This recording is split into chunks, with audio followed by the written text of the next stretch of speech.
Hi guys, nursing ಇನ್ Kannada YouTube ಚಾನಲ್ಗೆ ಸುಸ್ವಾಗತ.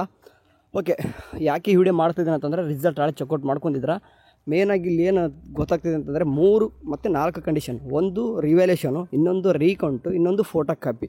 Okay, and ಲಾಸ್ಟ್ನದು ಬಂದುಬಿಟ್ಟು ವಿತ್ ಹೇಳ್ಡ್ ರಿಸಲ್ಟ್. ಇದ್ರ ಬಗ್ಗೆ ಮಾತಾಡ್ತಿದ್ದೀನಿ. ಓಕೆ, ಒಂದೊಂದಾಗಿ ಕ್ಲಿಯರಾಗಿ ಮಾಡ್ಕೊತ ಬಂದುಬಿಡ್ತೀನಿ. ಕರೆಕ್ಟಾಗಿ ಕೇಳಿಸ್ಕೊಂತ ಬನ್ನಿ. ಓಕೆ, ಮೊದಲದೇ ಬಂದುಬಿಟ್ಟೆ ರಿವ್ಯಾಲ್ಯೂಷನ್ ಬಗ್ಗೆ ಮಾತಾಡ್ತಿದ್ದೀನಿ. ರಿವ್ಯಾಲ್ಯೂಷನ್ನ ನೋಡಿ, ನಮ್ಮ RGHS ಅಲ್ಲಿ ನಮ್ಮ ನರ್ಸಿಂಗ್ ಅಂತಲ್ಲ ಯಾವುದಕ್ಕೂ ಕೂಡ ರಿವ್ಯಾಲ್ಯೂಷನ್ ಇಲ್ಲ. ಯಾಕೆಂತಂದ್ರೆ ಈಗಾಗಲೇ ನಿಮಗೆ ಭಾಳಷ್ಟು ಸರ್ತಿ ಹೇಳ್ಬಿಟ್ಟಿದ್ದೀನಿ. ಎರಡೆರಡು ಸರ್ತಿ ಚೆಕ್ಔಟ್ ಆಗಿಬಿಟ್ಟು ಏನಾಗ್ತದೆ ಅಂತಂದರೆ ಮತ್ತು ಯಾವ್ರೇಜ್ ತಗೊಂಡು ರಿಸಲ್ಟ್ ಅನೌನ್ಸ್ಮೆಂಟ್ ಮಾಡಲಿಕ್ಕೆ. ಸೊ ಹಂಗಾಗಿ ನಮ್ಮಲ್ಲಿ ರಿವ್ಯಾಲ್ಯೂಷನ್ ಅಂತೂ ಇಲ್ಲ. ಸೊ ಹಂಗಾಗಿ ನೀವು ರಿವ್ಯಾಲ್ಯೂಷನ್ ಬಗ್ಗೆ ಬಿಟ್ಟಾಕಿ ಅಷ್ಟೇ, ಟೆನ್ಷನ್ ಮತ್ತು ಯಾವುದೇ ರೀತಿ ಇಲ್ಲ. ಬಟ್ ನೀವು ಏನು ಮಾಡ್ಬೋದು ಅಂತಂದರೆ ರೀಕೌಂಟ್ ಹಾಕ್ಬೋದು. ರೀಕೌಂಟ್ ಮೀನ್ಸ್ ಏನಂತಂದರೆ, ಈ ಮಾರ್ಕ್ಸಲ್ಲಿ ಏನಾದರೂ ಅಂದರೆ ಅಪ್ಪಿತಪ್ಪಿ ಮಾರ್ಕ್ಸ್ ಕೌಂಟ್ ಸರಿಯಾಗಿ ಮಾಡಿದ್ರೆ, ಮಾರ್ಕ್ಸಲ್ಲಿ ಏನಾದರೂ ಅವ್ರು ತಪ್ಪಾಗಿ ಏನಾದರೂ ಎಂಟ್ರಿ ಮಾಡಿ ನಿಮ್ಮ ರಿಸಲ್ಟ್ ಪಬ್ಲಿಷ್ ಮಾಡಿದರೆ, ಸೊ ಇದು ಯಾರಿಗೆಪ್ಪ ಹಾಕಬೇಕಂತಂದರೆ, ಯಾರಾದರೂ 1 or 2 ಮಾರ್ಕ್ಸ್ ಇಲ್ಲಿ ಯಾರಾದರೂ ಫೇಲ್ ಆಗಿದ್ದರೆ, ಕೇವಲ 1 ಮಾರ್ಕ್ಸ್ ಅಥವಾ 2 ಮಾರ್ಕ್ಸ್ ಇಲ್ಲಿ ಏನಾದರೂ ಫೇಲ್ ಆಗಿದ್ದರೆ, ಅಂಥ ಹುಡುಗರು ಏನು ಮಾಡಿರಿ, ಸ್ವಲ್ಪ ನಿಮ್ಮ ಪ್ರಿನ್ಸಿಪಲ್ನ ಅಪ್ರೋಚ್ ಮಾಡಬೇಕು. ಮತ್ತು ನೋಡಿ, ಅದಾಯ್ತು ಫೋಟೋ ಕಾಪಿನ ಇಟ್ಟು. ಫೋಟೋ ಕಾಪಿ ಮೀನ್ಸ್ ಅಂತಂದರೆ ನೀವು ಬರೆದಿರ್ತಕ್ಕಂಥ ಆನ್ಸರ್ ಕಾಪಿನ ತೊಗೊಳ್ಳೋದು, ಅದನ್ನ ತೊಗೊಂಡ್ಬಿಟ್ಟು ನೋಡ್ಕೊಳ್ಳೋದು ಅಷ್ಟೇ, ಮತ್ತೇನಿಲ್ಲ. ಅದಕ್ಕೆ ದುಡ್ಡು ಇರ್ತದೆ. ಸೊ ಇದು ಎಲ್ಲನೂ ಕೂಡ ಅಪ್ಲೈ ಮಾಡೋದು ಅಂದರೆ ರೀಕೌಂಟು ಮತ್ತು ಫೋಟೋ ಕಾಪಿಗೆ ಅಪ್ಲೈ ಮಾಡಬೇಕಂತಂದರೆ ನಿಮ್ಮ ಕಾಲೇಜ್ನ ನಿಮ್ಮ ಪ್ರಿನ್ಸಿಪಲ್ನೇ ಅಪ್ರೋಚ್ ಮಾಡಬೇಕು, ಅವರೇ ಹಾಕ್ತಾರೆ. ಸೊ ಮತ್ತು ಯಾರಿಗೂ ಕೂಡ ಬರಲ್ಲ, ಹೇಳ್ತೀನಿ ನೋಡಿ, ಅವ್ರನ್ನೇ ನಿಮ್ಮ ಪ್ರಿನ್ಸಿಪಲ್ನ ಕೇಳಬೇಕು, ಅವರಿಗೆ ಬರ್ತದೆ. ಓಕೆ, ಇದು ಕ್ಲಿಯರ್ ಆಯಿತು ಅನ್ಕೋತೀನಿ. ಆ್ಯಂಡ್ ವಿತ್ ಹೇಳ್ಡ್ ರಿಸಲ್ಟ್ ನೋಡಿ, ಭಾಳಷ್ಟು ಹುಡುಗರು ನಿನ್ನೇನು ಕೂಡ ಕೇಳ್ತಿದ್ರಿ, ನಂದು ವಿತ್ ಹೇಳ್ಡ್ ಅಂತ ರಿಸಲ್ಟ್ ಬಂದಿದೆ, ಏನು ಮಾಡಬೇಕು? ಸೊ ಇದು ವಿತ್ ಹೇಳ್ಡ್ ಪ್ರಾಬ್ಲಮ್ ಬಂದುಬಿಟ್ಟು ಇದು ಬಹಳಷ್ಟು ಸರ್ತಿ ಆಗ್ತದೆ. ಇದು ನಮ್ಮ RGHS ಅಲ್ಲೂ ಕೂಡ ಕಾಮನ್ ಆಗಿಬಿಡೋದು.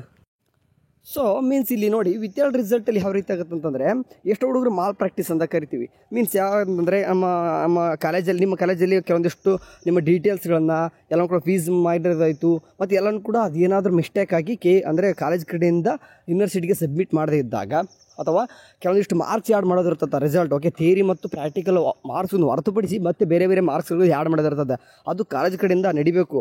ಅದು ಏನಾದರೂ ಆ್ಯಡ್ ಮಾಡದೇ ಇದ್ದಾಗ ಅಂದರೆ ಯಾಕೆ ಆಗುತ್ತೆ ಅಂದರೆ, ಅದು ಅದರಲ್ಲಿ ಬೇರೆ ಇತ್ತೀಚೆಗೆ ಜಾಸ್ತಿ ಆಗ್ತಿದೆ. ಯಾಕೆಂತಂದರೆ ಈಗ RS6 ಇದೇನು ಸ್ಕೀಮ್ ಒಂದೈತೆ, ಸ್ವಲ್ಪ ಡಿಫ್ರೆಂಟ್ ಇದೆ, ಕಾಲೇಜ್ ಅವ್ರಿಗೂ ಕೂಡ ಸರಿಯಾಗಿ ಗೊತ್ತಿಲ್ಲ ಇದ್ರ ಬಗ್ಗೆ. ಸೊ ಕೆಲವೊಂದಿಷ್ಟು ಮಾರ್ಕ್ಸ್ ಆ್ಯಡ್ ಮಾಡದೆ ಹಾಗೆ ಪಬ್ಲಿಷ್ ಮಾಡ್ತಿದ್ದಾರೆ, ಅಂದರೆ ಹಂಗೆ ಕಳಿಸ್ತಾ ಇದ್ದಾರೆ ಅವರು ಯೂನಿವರ್ಸಿಟಿಗೆ. ಸೊ ಹಂಗಾಗಿ ಆ ಮಾರ್ಕ್ಸ್ ಬರಲಿ ಅಂತಂದರೆ ಯೂನಿವರ್ಸಿಟಿ ಅವರು ವಿತ್ ಹೇಳ್ಡ್ ಅಂತ ರಿಸಲ್ಟ್ ಬರ್ತದೆ. ವಿತ್ ಹೇಳ್ಡ್ ಮೀನ್ಸ್ ಅಂದರೆ ವಿತ್ ಹೇಳ್ಡ್ ಅಂತಂದರೆ ಹಿಂಪಡೆದುಕೊಂಡಿದ್ದಾರೆ, ವಾಪಸ್ ಬಿಡ್ತಾರೆ. ಓಕೆ, ಸ್ವಲ್ಪ ಲೇಟ್ ಆಗುತ್ತೆ.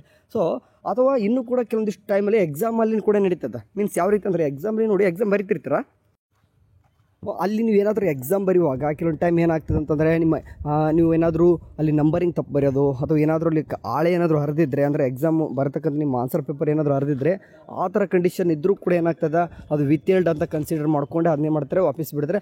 ಅದು ಸಾಲ್ವ್ ಆಗಬೇಕಂದ್ರೆ ಏನು ಮಾಡಬೇಕು, ನಿಮ್ಮ ಕಾಲೇಜ್ ಇರ್ತಕ್ಕಂಥ ಪ್ರಿನ್ಸಿಪಲ್ಲು ವಾಪಸ್ ಅವ್ರಿಗೆ ಯೂನಿವರ್ಸಿಟಿಗೆ ಕಂಡಕ್ಟ್ ಮಾಡಲೇಬೇಕು. ಅದಕ್ಕೆ ಸ್ವಲ್ಪ ಅಮೌಂಟ್ ಇರ್ತದೆ. ಕೆಲವೊಂದು ಟೈಮ್ ವಾಪಸ್ ಏನಂತಾರೆ, ಎಕ್ಸಾಮ್ ನಡೆಸ್ಬೋದು ಅವ್ರಿಗೆ. ಯಾರಿಗೆ ಸ್ಪೆಸಿಫಿಕ್ಕಾಗಿ ಯಾರಿಗೆಲ್ಲ ವಿತ್ ಹೇಳ್ಡ್ ಅಂತ ಬಂದೈತೆ ಅವರಿಗೆ ಮಾತ್ರ ಸ್ಪೆಸಿಫಿಕ್ಕಾಗಿ ಸಪ್ರೇಟ್ ಎಕ್ಸಾಮ್ ಕೂಡ ನಡೆಸ್ಬೋದು. ಸೊ ಈ ರೀತಿ ಎಲ್ಲನೂ ಕೂಡ ಇರ್ತದೆ. ಇದೆಲ್ಲನೂ ಕೂಡ ನಡಿಬೇಕಂದ್ರೆ ಕಾಲೇಜ್ ಕಡೆಯಿಂದ ನಡಿಬೇಕು. ನೀವು ಏನೇ ಇದ್ರೂ ಕೂಡ ಈ ಥರ ಏನಾದರೂ ಪ್ರಾಬ್ಲಮ್ ಇದ್ದರೆ, ಮೀನ್ಸ್ ವಿತ್ ಹೇಳ್ಡ್ ರಿಸಲ್ಟ್ ಅಂತ ಬಂದಿರ್ತಾರೆ, ನಿಮ್ಮ ಕಾಲೇಜ್ ಪ್ರಿನ್ಸಿಪಲ್ನ ಅಪ್ರೋಚ್ ಮಾಡಿ, ಇಲ್ಲ ನಿಮ್ಮ ರೀಕೌಂಟು ಮತ್ತು ಏನಾದರೂ ಫೋಟೋ ಕಾಪಿ ತರಿಸ್ಬೇಕಂದ್ರೂ ಕೂಡ ನಿಮ್ಮ ಕಾಲೇಜ್ ಪ್ರಿನ್ಸಿಪಲ್ನ ಕೇಳಬೇಕು, ಅಥವಾ ಕ್ಲರ್ಕ್ ಅಂತ ಇರ್ತಾರೆ ಅವ್ರನ್ನ ಕೇಳಬೇಕು, ಅವರು ಮಾತ್ರ ಮಾಡ್ತಾರೆ. ಓಕೆ, ಮತ್ತು ಎಲ್ಲೂ ಕೂಡ ಚೇಂಜ್ ಮಾಡೋಕ್ಕೆ ಬರಲ್ಲ, ಯಾಕಂದ್ರೆ ಅಷ್ಟೊಂದು ಮೇಂಟೈನ್ ಮಾಡ್ಕೊಂಡು ಬರ್ತಾರೆ ನಮ್ಮ RGHS ಅಲ್ಲಿ. ಸೇರಿಕೊಂಡ್ರು ಗ್ರೇಸ್ ಮಾರ್ಕ್ಸ್ ಬಗ್ಗೆ ಮತ್ತು ಇದನ್ನೆಲ್ಲ ಅನಾಲಿಸಿಸು ಸಾಯಂಕಾಲ ಮಾಡೋಣಂತೆ. ಸರಿ, ಬಾಯ್.